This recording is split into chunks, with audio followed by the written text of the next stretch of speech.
your head up, play!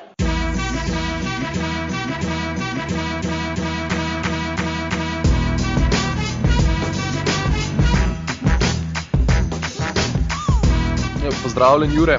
Pozdravljen, Blaž. Kako gre?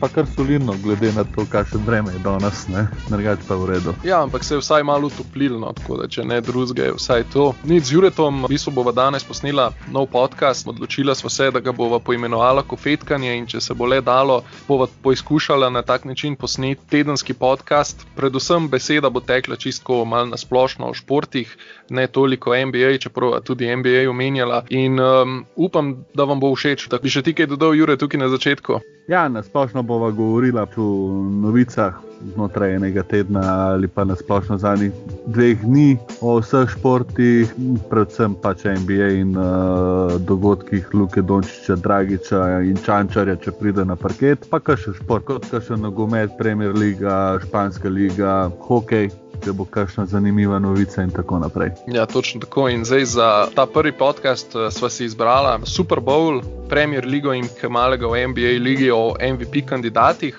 No in preden začneva, bi samo prosil, če lahko všečkate tale posnetek na YouTubeu, oziroma če še niste, da se naročite na ta YouTube kanal.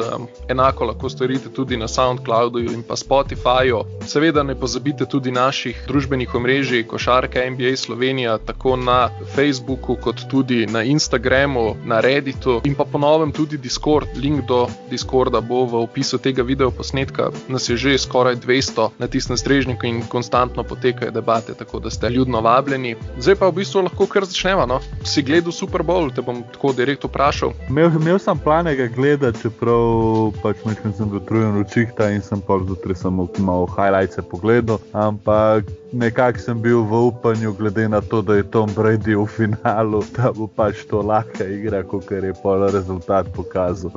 Ja, jaz iskreno povedano sem pogledal samo na začetku, tik preden sem šel spat, sem pogledal tisto prvi del, potem sem šel spat, nisem mogel več. In ja, mislim, je zanimivo, no? Jaz moram reči, da Tom Brady preseneča po dolgem in počez, je definitivno kandidat za najboljšega igralca vseh časov v NFL-u, zdaj že v bistvu 7. naslov Super Bowla, s čimer je prehitel Michaela Jordana v košarki, ki ima 6 naslovov, tako da res fantastično, sploh če pogledaš, koliko je star, no, mislim, za ta leta je to noro, jaz ne vem, jaz upam, da bom pol to gibčen, kao on pri teh letih, no, ne še, da bi Super Bowl osvojil. Ti Super Bowla noš mogel osvojiti, ampak ja, no, kar se tiče let, pa tega je eden od greatest of all time, če ne pač je the greatest. Pač meni je že tako nasplošno, nisem bil glih New England Patriots fan, ampak sem fan Tom Bradyja. Glede na to, kako on to igra, pri meni je to... Primerjam ga z LeBronom, no, glede na to, da v teh letih še zmer dominira v svoji ligi, v svoji profesiji in da skupaj s Rob Gronkowskim, ki je bil že v penziji, prišel nazaj in pomagal Tom Bradyju še do 7. naslova. Ne. Ja, mislim, v bistvu celotna sezona je bila kar dobra za njega in tudi zdaj v finalu v bistvu je odločila na koncu obramba, bom rekel, niso pustili Kansas City Chiefsov, niso spustili blizu zadetka, tako da ja, mislim, dost enosmeren promet je bil, več kot zasluženo osvojen naslov in v bistvu še ena, kot sva že rekla, potrditev za Bradyja po naslovu GOAT, se pravi najboljšega vseh časov. Pa zdaj bom tako rekel, zdaj lastniki Buccaneersov so Glazerji, v bistvu oni so tudi lastniki Manchester United, da pa mogoče lahko narediva kar nekoliko tranzicijo zdaj na Premier ligo. Si gledal slučajno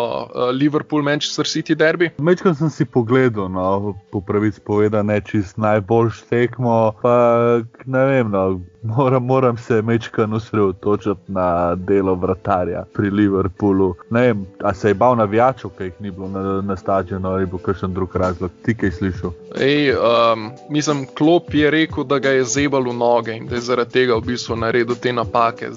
Zdaj smo že zadnje čase navajeni takih in drugačnih izgovorov strani Jurgena Kloppa, ki meni v bistvu iskreno niso čist najbolj jasni in predvsem mi niso jasni te njegovi izgovori. Bom rekel, razumel bi, če bi jamral, da ima poškodbe, stvari, ki se pač dogajajo njegovi ekipi, ampak on večinoma jamral stvari, ki se dogajajo vsem ekipam, kot je recimo pomanjkanje pauze, preveč zgoščene tekme, korona je tudi bila kriva. Mislim, vse stvari, ki so enake za vse ekipe. Tako da ta del mi res ni čist najbolj jasen, ampak City je odigral fantastično. Jaz sem v bistvu že tam nekje sredini decembra sem napovedal, da bojo oni v bistvu prvaki na koncu in zdaj v bistvu moje napovedi samo še upravičujejo. Se nimaš kaj za reči, pač razbili so jih do konca in igrajo res fantastičen nogomet. No. Ne vem, glede na to, da praviš, da išče same izgovore v izgovore. Ne vem, je mogoče pogledal koledarski nastop Dallas Mavericksu, ker so praktično v enem mesecu 10 tekem odigrali ali več. Ne vem, vse verjetno imajo dvakrat na teden tekmo, ampak ne more biti neki izgovor to, da so prenasičena tekmovanja, ker so to profesionalni športniki in če se sami ne znajo osredotočiti na to, kako se spočiti, pol je, ne vem, zmanjšati plače ali pa drugega kupiti, ki bo poželjen igranje in dokazovanja znotraj Liverpoola, ker je nek velik klub v angleški ligi. Jaz iskreno mislim, da ima klub zdaj mal problem. Oni so bili lansko sezono, res so bili na vrhuncu, vse se jim je poklopilo, res bili so nepremagljivi in potem je v bistvu kar strašanski padec. No. Jaz bom rekel, da bral sem statistiko, da je Liverpool prvak, ki je v naslednji sezoni izgubil največ točk v primerjavi za sezono, ko so ratali prvaki v zgodovini lige. Mislim, da imajo nekje 24 točk manj kot lansko leto ob istem številu krogov, kar je kar nenormalno, ampak hkrati pa to tudi pove, kako zelo nenormalna je bila njihova sezona lani. Mislim, da so oni do te točke tukaj samo en ali dva remija, vse ostalo so bile zmage. Mislim, bilo je, simultanka je bila. Ampak res, lansko sezono se jim vse poklopili, letos v bistvu se jim vse na rekovajih vrača, imajo ogromne nesreče, tako s poškodbami, kot tudi s kakšnimi, recimo, sodniškimi odločitvami za kakšno situacijo, ki se v bistvu ni liho odvila v njihovo smer in rezultat je tukaj. In jaz mislim, da klub na ta način, ko išče te izgovore, ki jih uporablja v medijih, samo nekako proba to lastno frustracijo preusmeriti drugam. Mislim, da enostavno ne more verjeti, da se jim lahko visoko zelo po nesreči sezona, je pa zdaj tako ne. Če se ne bojo kmalu zbrali, jih znajo uloviti od zadaj. Chelsea je zdaj pod Tuchlom začel zelo dobro igrati, lepo igrajo, tudi zmagujejo in so jih že tudi ujeli, tako da bojo kar lahko pred njimi v tej tekmi za najboljša 4 mesta, ki peljejo v Ligo prvakov. In mislim pa, da je naslov, ne bom rekel, da je odločen, ampak naslov pa mislim, da je zdaj za to zmago je City res eno tako veliko, kot en kup srečk vrgo v boben za prvaka, tako da mislim, da imajo trenutno res najlepše možnosti in samo sami sebe na tej točki lahko premagajo in posledično ne osvojijo naslova. Če pa bodo pravi, tako kot zgleda, da bojo, mislim, da je prvak odločeno. Dobar, do konca sezone je tako še 15 tekem, čeprav City ima še eno zaostalo tekmo, ampak mislim, da Liverpool bo mogel iskati druge rešitve kot pa izgovore. Glede na to, da imajo še zmer tisto nek vrhunsko ekipo, da bi lahko neke rezultate naredili, ampak kaj ne rečem, ne išče izgovorov, kot jih mi probamo najti v igri Dallas. Če je to tukaj šport, ne moreš pričakovati skozi vsak let dobre rezultate, čeprav v teh velikih ekipah, na splošno vseh ligah, da ne bomo zdaj sam Liverpool pluval, bi mogli dejansko vedno ciljati na tisti vrh, prva 3 mesta. Ne moreš biti pa glih vsak let prvak, ker pol je pa to že neka monotona liga, kot takrat Ronaldo. Pa bi bila monotona liga, kot takrat z Realom pa Ronaldom, ko so po tekočem traku osvajali Ligo prvakov. Ja, dobro, ampak tam oni so imeli tudi kar nekaj sreče, poleg tega, da so bili vrhunska ekipa, moraš pač tudi imeti nekaj sreče, ne? Tako da to je v bistvu tudi tisto, kar je imel lani Liverpool, ponavadi tudi une tekme, ki ne bi smele iti v njihovo korist, so šle na koncu v njihovo korist. Jaz mogoče klele vidim razlog, zakaj so se poslabšali, ne vem, jih je Iličić uničil z unimi 4 goli ali... Ne vem, lahko pa da jim je Iličić dejansko zbil moralo do te mere, mislim. Pač mečkam šalo na stran.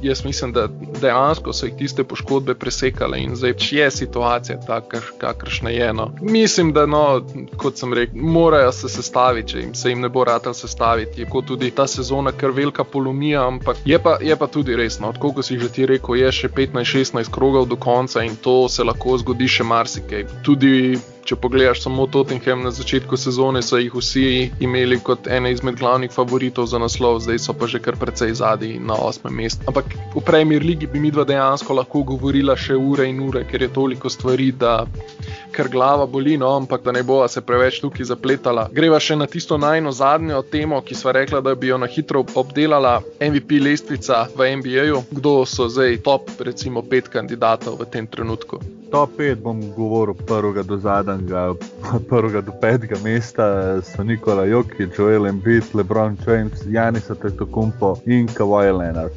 Ja, zanimiva imena in tudi tista, ki bi jih načeloma pričakoval na teh mestih. Jaz bom tebe tako vprašal, ti verjameš, da Jokić lahko rata MVP na koncu? Jaz sem že pred začetkom sezone rekel, da bo LeBron James MVP rednega dela. Zdaj kaže res perfektno sezono, še zmeraj pri svojih 36 letih. Tudi Nikola Jokić ima res eno odlično sezono za sabo, zdaj trenutno v 22 odigranih tekmah. Računam nekako, da bi mu ratal, bi bil zelo vesel za naše Balkance dol iz Srbije, da Jokiću to uspe. Ne vem, če kjer mu že ratal na splošno iz Srbije usvojiti MVP, čeprav mislim, da ne. Ne, mislim, da ne.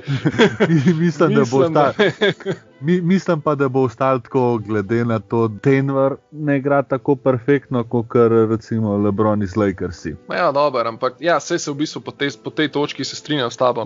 LeBron res igra fantastično, ampak je pa tudi Nikola Jokić izven serijs. Če še mogoče kakšno tekmo več osvojijo, bi po mojem dejansko bil resen pretendent za ta laskavi naslov. Je pa nekaj res, ne. Razlika med Lakersi in pa Denverjem, če gledaš ekipo, kdo rabi več narediti za zmage, LeBron ali Jokić, tukaj je pa tudi en ta faktor, ki bi ga veljalo omeniti. Mislim, ker Denver je neprimerno slabša ekipa. Mislim, neprimerno je mogoče prehud izraz, ampak so slabša ekipa od Lakersov, to je dejstvo. Je Denver statistično gledano slabša ekipa, čeprav Jokić pa LeBron, glede na to, da je Nikola se malo pošalil pred kratkim, da vidi zelo veliko podobnost znotraj svoje igre z LeBronom, čeprav pravi, da LeBron ne skoči tako visoko kot on. Hočem to reči, Nikola Jokić ima zelo brutalno sezono v primerjavi z lansko. Glede na to, da v NBA-ju ne gledajo samo igralčeve statistike, gledajo tudi še ekipno statistiko in tukaj vidim dejstvo, da še zmer srbski igralec ne bo osvojil tisti MVP naslova po rednem delu. Če pa bo Denver začel mečkam zmagovati, če bi prišel na en 4. sit, bi bil pa že mogoče resen kandidat za ta MVP naslov. A si predstavljaš, da recimo zdaj Dallas obrne? Luka Dončić, fantastična sezona, gre do konca rednega dela, Dallas zmaguje kar po tekočem traku, pa govorimo res o fantaziji, ampak čisto hipotetično, ne? Si predstavljaš ti, da potem Luka Dončić osvoji MVP naslov? Jaz že zdaj vidim točno v srbskih medijih, bi točno videl naslove, Srbin osvojijo MVP nagrado. Ko bo, vsi bi sam pisali, kako je Srb osvojil MVP nagrado, zaradi tega, ker čeprav je Luka Dončić Slovenc, ampak bi bil Srb, ko bo, to bi bila za njih, oni bi se tolkali po prsih, kao evo, naš človek. Če že tako gledaš našo zlato reprezentanco na Evropskem prvenstvu takrat, ta 2 Srba osvojila zlato, ne. Si predstavljam, da bo nekaj tasga pisal, če dala surata neka izvenserijska zmagovalna serija, glede na to, kakšne predstave ima v zadnjih 10 tekem. Čeprav trenutno ni med top 10 kandidati za MVP naslov. Tako, kot si že rekel, tukaj tudi neki zmage, precej zmage štejejo pri vsemu temu in to je pač tudi razlog, zakaj je tako nizko. Čeprav vsa statistika itak kaže na to, da Luka Dončić je najboljši posameznik Dallasa, ne samo v napadalnem smislu, tudi v obrambnem smislu, pa ne samo to, tudi ko je on na igrišču, Dallas kot po pravilu zmaguje tekme, torej jih ne izgublja z Luko Dončićem, ampak jih izgublja, ko so ostali igralci na parketu. Jaz ne trdim, da je MVP kandidat, daleč od tega, da me ne bo kdo narobe razumel, ampak hočem povedati, da njegova sezona vsaj ni toliko zelo slaba, kot je zdaj mogoče kdo hoče prikazati, ampak da se ne bo zdaj okoli Luke Dončića vrtela. A vidiš poleg recimo LeBrona in pa Jokića še kakšnega pretendenta za MVP nagrado, ali misliš, da bo na koncu boj med tema dvema? Jaz mislim, da boj bo znotraj treh, glede na to, kako Filadelfija igra, glede na to, kako Joel Embiid igra v Filadelfiji skupaj z ekipo, so 17-7 trenutno, kar to pomeni, da niti ne zaostajajo tako niti za Clippersi, niti za Lakersi po osvojenih zmagah letošnje sezone. Tako da ja, boj bo kar pester, čeprav jaz še zmer navijam za LeBronov 5. MVP naslov in prvi po 2-14 oziroma še kasneje 2-12 se mi zdi. Dobar, Jure, sam ti si LeBron fanboy, to imaš lahko svojega favorita, ampak preveč si čustveno navezan na to. Pač ja, res navijam za LeBrona. Sej, če bi NFL redno spremljal, bi vedno spremljal Tom Bradyja. Če res je, da navijam za LeBrona, ampak imam tudi nekako svojo ekipo. Nisem tisti bandwagoner, ki se seli z igralcem v ekipo navijati, tako da ja, no, navijam za the greatest of all time, ne. Se pravi, nisi bandwagoner, ampak si glory hunter, okej, mi je jasno, ja. Ja, tako. Dej, da jaz tebe vprašam, kaj pa ti misliš? Kakšna je bila tvoja napoved pred začetkom sezone?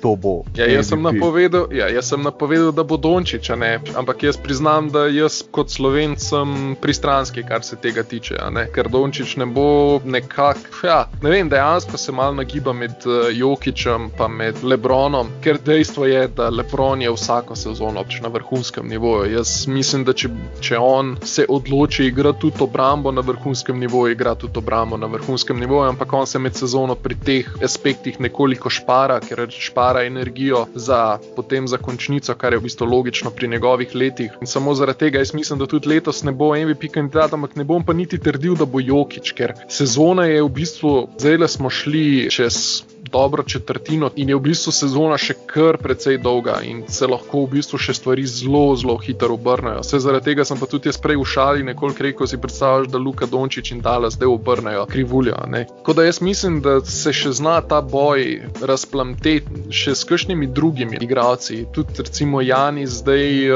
ga noben več ne vidi kot primarnega kandidata za MVP, ampak čist komot lahko naredi 3-5, kar se tega tiče, a ne. Komot lahko naredi, glede na to, da že sam po zgodovini, kako je LeBron dominiral recimo v Miamiju, pa bi bil lahko vsak let kandidat, oziroma čeprav vsak let bi lahko osvojil MVP, pa ga je vmes Derrick Rose, pa ga je vmes Kevin Durant. Dobro, ampak Derrick Rose je bil najboljši igralec, tako da to je dejstvo, a ne.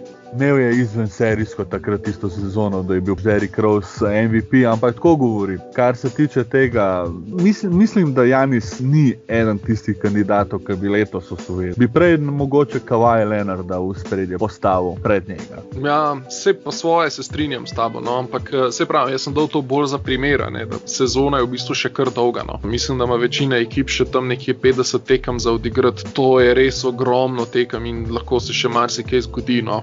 Vmes bo še All-Star premor, se bo kakšen še spočil, kakšna ekipa malo spremenila kaj, mislim, res, sezona je res še toliko zelo velik, da se lahko zgodi še čuda in svašta, no. To se ponoma strinjam, pač okej. Zdaj, tukaj razpravljati, to bomo verjetno vsak teden mogoče malo povedali, ker se lestvica spreminja iz dneva v dan, oziroma iz tedna v teden. Zaenkrat, no, moji kandidati so te, ki so na top 3. Bi bil res vesel, če bi bil med njimi tudi Luka Dončić, samo glede na to, da igra Dallasa ni bila primerna, niti da ga uvrstimo med top 10 za MVP kandidata, ampak mislim, da tudi bo se Dallas obrnil, bo prišel tudi Luka med nekako top 10 tega pogovora, ampak ja, no, mislim, da top 3 bojo še zmeraj isti ostali do konca sezone.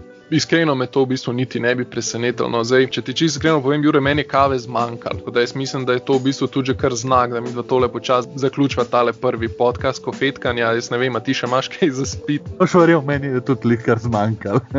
A ja, si jo zdaj, ko sem ti omenil, si jo kar ekso, a? Ekso, poslanci, da bolj primejo tis kofein. Ja, enoč, pa res najbolj za tukaj v bistvu zaključva, kave nam je zmanjkalo. Hvala vsem, ki ste tole poslušali. Jaz upam, da vam je tale mal drugačen format od klasičnega všeč. Zdaj, če imate kakšno pripombo, kar z veseljem napište, se bova oba z Juretom odzvala. Pišite nam v komentarje še enkrat, kot smo pred 2 podcastoma nazaj omenjali, kakšne so vaše teme, ki bi jih radi slišali od nas, katero statistiko naj pogledamo, kdo je bil največkrat MVP prvak, oziroma kdo je največkrat dobil MVP nagrado. Kar vam želi, napišite v komentar, všečkajte, pohvalite nas, pograjite nas, vsaka kritika je tudi dobrodošla, da se sami popravimo. Ja, točno tako, kot si ti, Jure, povedal, ne bi mogel sam boljš. Hvala, da si vzel čas. In se slišiva prihodnji teden, vmes pa bomo sigurno posneli še kakšen drug podcast, malo bolj analitičen iz lige NBA. Vem, da Mateju že kar ga srbijo prsti, ima marsikatero statistično zanimivo zapovedati, marsikatero analizo, predvsem v igri Dallasa, tako da ne zamudite tudi tistih podcastov. Tako kot sem pa že rekel, Mija, Jure, se pa slišiva prihodnji teden ob istem času. Ha? Ja, lahko. Hvala za povabilo, pa lej, se slišimo. Se slišimo. Ajde.